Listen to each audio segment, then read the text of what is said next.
गुजरात राज्यातनं काही खतं आणि कीटकनाशकं बिना परवाना येतात.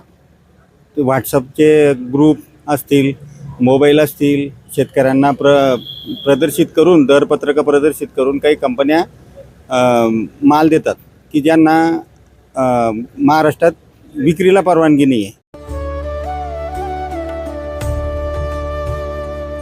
Experience heritage and royalty. किंवा विक्री परवाना घेतला नाही आहे किंवा त्यांच्याजवळ उत्पादनाचा परवाना नसेल, असे काही कंपन्या देतात परस्पर शेतकऱ्यांना. असं लक्षात आल्यानंतर आम्ही शासनातर्फे एक आमचा तोतया ग्राहक कृषी विभागाचेच दीपक कोडी म्हणून कंत्राटी कर्मचारी आहेत, त्यांना आम्ही तोतया ग्राहक तयार केलं आणि त्यांना संबंधित कंपनीशी त्या ऑनलाईन शोधून त्यांच्या मोबाईलवर संपर्क करायला लावला. तर जयेश पटेल नामक व्यक्ती असलेल्या व्यक्तीशी संबंधित ग्राहकाने संपर्क करून 14 तारखेपासून, तर 14 तारखेला त्यांना संपर्क केला की आम्हाला असे खतं, मला औषधं लागणार आहेत बा, ते मला मिळून दे. तर त्यांना पैसे UPIद्वारे 18,020 रुपये पण पाठवले. त्याच्यामध्ये काही कीटकनाशकं, काही खतं मागणी केली.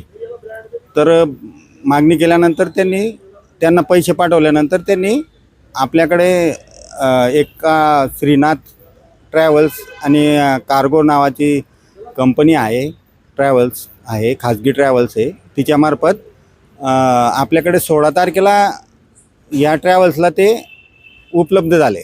आणि मग त्याच्यानंतर मला जिल्ह्याचे कृषी विकास अधिकारी श्री पद्मनाथ मस्के साहेब यांनी बोलवल्यानंतर आम्ही सोबत तिथे आलो आणि त्या आलेल्या पार्सलचं सर्वांसमक्ष पंचनामा केला.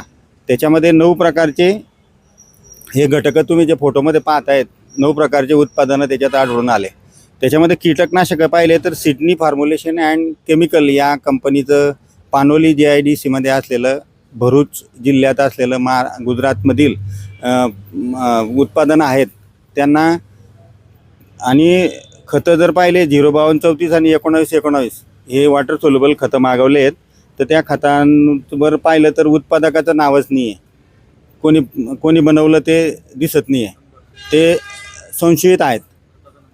खताचे नंबर पण आहेत, सर्व काही आहे, परंतु उत्पादकाचं नाव नाही आहे, लायसन नाही आहे, त्यांना परवाना लायसन नंबर लिहिलेला नाही आहे.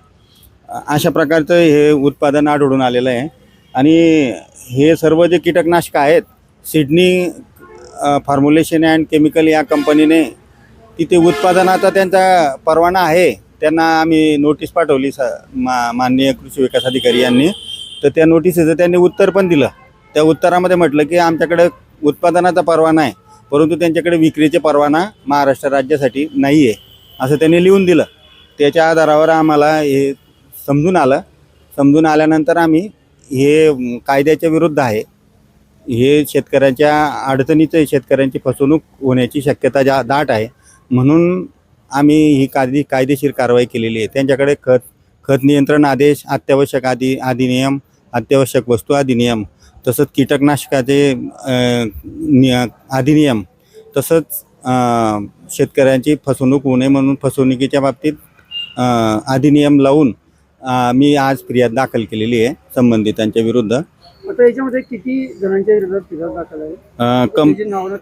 कंपनीचे जे प्रतिनिधी आहेत, एक जयेश पटेल म्हणून ज्यांच्याशी तोतया ग्राहकाने संपर्क केला, ते जयेश पटेल म्हणून आहेत. तसंच दुसरे जबाबदार व्यक्ती ज्या परवानामध्ये, उत्पादन परवानामध्ये त्यांचं नाव आहे विनोद एन रानपारिया म्हणून, ते व्यक्ती जबाबदार व्यक्ती आहेत परवान्यासाठी. तसंच त्या कंपनीचे भागीदार व संचालक हे सुद्धा या गोष्टीला जबाबदार आहेत. त्यांच्या विरुद्ध फिर्याद दाखल केली आहे. त्या फिर्यादीचा नंबर आहे FIR क्रमांक 0693. आज 24/8/2026 रोजी आपण MIDC पोलीस स्टेशन जळगाव इथे दाखल करण्यात आला आहे.